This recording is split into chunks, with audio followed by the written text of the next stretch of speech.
real simple.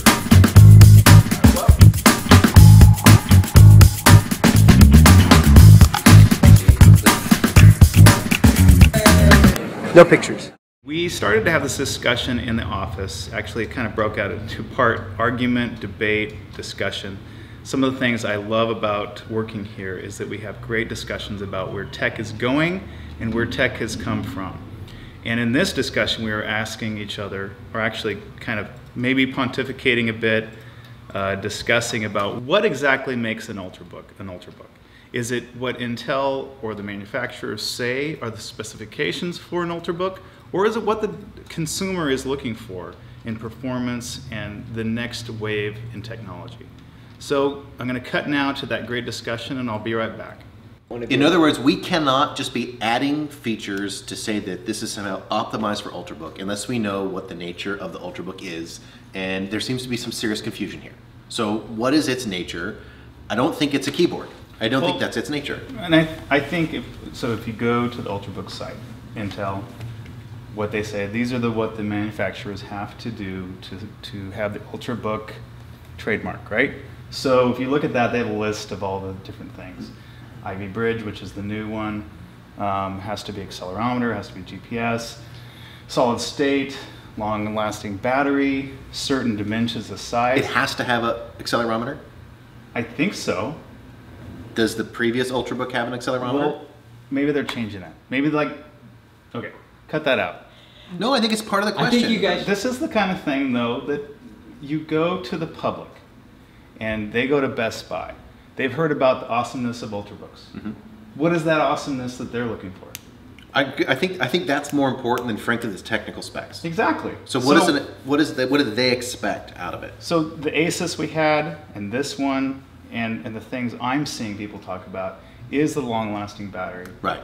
Now the touchscreen is big. Yeah. The Ivy Bridge technology, the RAM. Okay, in fairness, does anyone outside of like geeks care about Ivy Bridge? Does that mean anything to anyone? They might hear higher performance, but Ivy Bridge doesn't mean anything to people outside of like the total nerd chip community. It doesn't mean anything. That's true. So what I'm saying is that they see this when I'm traveling, and the guy next to me has this giant Dell that is like a boat anchor. Yeah. And so size. The thing is powerful. Yeah. But I bring this out and I'm doing exactly the same things he's doing, she's doing, whoever, and that's what catches their eye. I agree. And then they say, well, how long is the battery in that? 8 hours, 10 hours, whatever, that long battery life. 14 hours, 3 weeks, 7 months. But but let's get back to the core of the question then. So what then, if the idea is how do we optimize wind-up football for an Ultrabook, or take the most of it, make the most of its thing? We can't optimize for battery life. That's not part of a game. No. You started asking whether or not we should add keyboard support. And I'm not against keyboard support, but I'm not going to just shoehorn it in there as if somehow making a keyboard is intrinsic to the Ultrabook thing, because I think that the more we see on the roadmaps, these Ultrabooks are moving more and more to be tablets, where the touchscreen is central and the keyboard is secondary. But you have to, I know with your iPad, you have done away with, I don't even think you use your notebook anymore, right? No, I don't. MacBook Pro. What does it do? It plays Netflix. Right. So you are one of the rare ones that actually you don't even have an external keyboard for that. Right. So there's a lot of folks out there that are just not comfortable leaving the keyboard away. I'm not saying I want to kill them. What I'm saying is it essential to the category? Well, we got the new Surface, and folks that are talking about the Surface, even though none of us have touched it yet, Surface Touch, weird, is that they're excited because it has a flip-out keyboard that's a lot like the leather cover for the iPad 2. But even what you're saying that the Surface is a tablet by nature that has a keyboard as an extra. Right. In other words, it's not a laptop by nature that has a touchscreen as an extra. It's the opposite. That's true. The touchscreen is the cool thing. The touchscreen is the big step forward. It's not the keyboard. I agree, but I don't think you can get rid of the keyboard. I think what the keyboard does is it provides a level of productivity that you just can't get without it. I can't code on a tablet. But we're not talking about that. We're talking about in the game, there is no code. I'm not writing code. I'm not typing anything. Right. I don't even have a username. It's true. So what's the keyboard give me in value? Like, I'm not going to force it because that's bad game design. agree. I don't want to be a bullet point developer. And for me, no, explain that. Like, what do you mean by a bullet point developer? That's important. So when in previous, say, console generations, a new console would come out. It would have all these new features, and there would be a string of games in the launch titles and subsequent early releases that seemed to be developed specifically to add as many bullet points onto the back of the box as they could. It has this new feature, so we're going to add this game mechanic or this control scheme that takes advantage of this new feature. It doesn't add anything to the game, but it puts an extra bullet point onto the box. Yeah. Like games that are obviously multiplayer games that have a single player mode, to put a bullet point on the back of the box to be like, yeah, there's a single player, it's 20 minutes long, but there's a single player. Yeah. And, that kind of thing. Or like, we have AI, and really you have spheres. Big whoop-de-doo. You have spheres that come to you or whatever. And so that's what a bullet point developer is. They add features that don't actually add anything to the game, just to add something extra to the back of the box. Okay. And so I think we all agree. And referring to Woof, Wind Up Football, this is a very touch-intensive game. It's a game that has a lot of amazing art, special effects, things like that we are taking from the iPad version, which we have to keep that size down small. Right. Mm-hmm. Just because it makes sense economically, because people won't download it. For memory, right. Yeah, all those kind of things. And then it's just a limited hardware still, even the new iPad.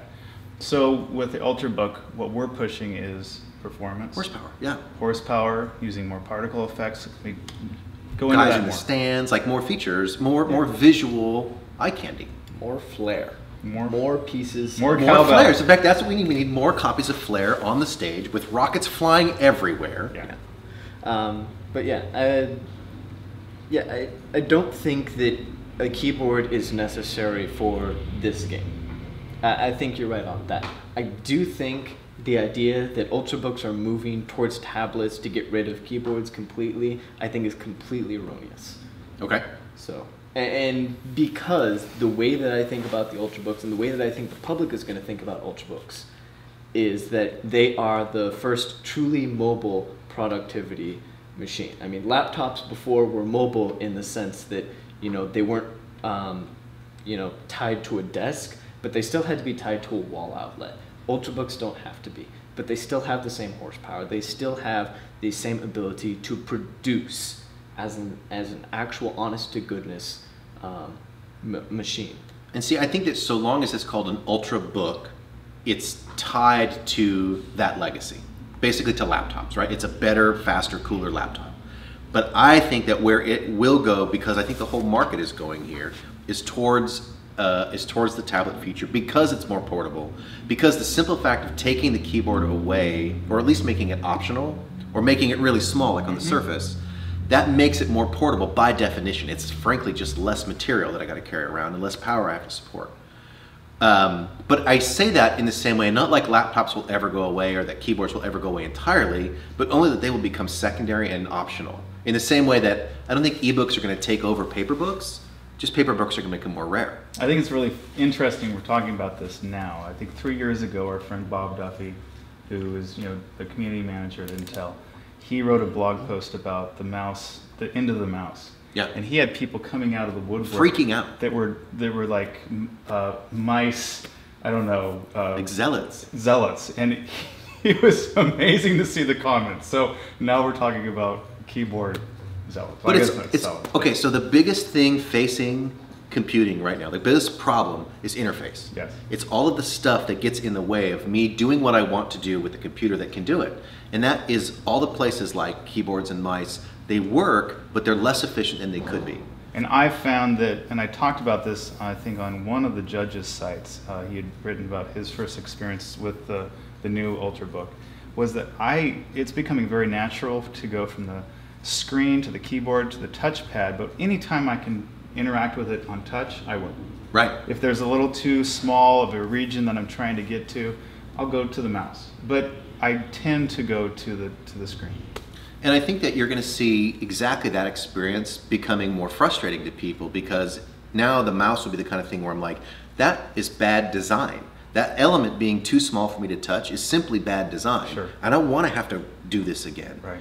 But at the same time, it has to live in the world where my touchscreen isn't up here where my monitor is, because my whole desk area is here because of the keyboard and the mouse. Right. If it's all touch, then what I'd like to see is objects like this or mirroring, so that sort of like AirPlay, where on my screen maybe I see a bigger, broader interface, but my dock, whatever, like the idea that my tablet would become just a full keyboard, A glass surface of some sort. Then that becomes a transitional form that I would really like. And ergonomically, I think you're going to have that too. Yeah. Just because we're not. I mean, with the iPad, you have all sorts of people with weird neck problems and things. So. Yeah, I can't play Infinity Blade well enough for that reason. It's like I can't prop it up just right. I want to get my hands on it. So there's still problems. I just think that that's where objects like this are headed. Cool. And from a game design perspective, I think we have to be looking forward where this is going and not where it's been. Right. And again, this idea of shoehorning old technology just to use it, that doesn't make sense to me. That's just bad design. Cool. Well, that's exactly what I wanted to get at. Thanks, guys.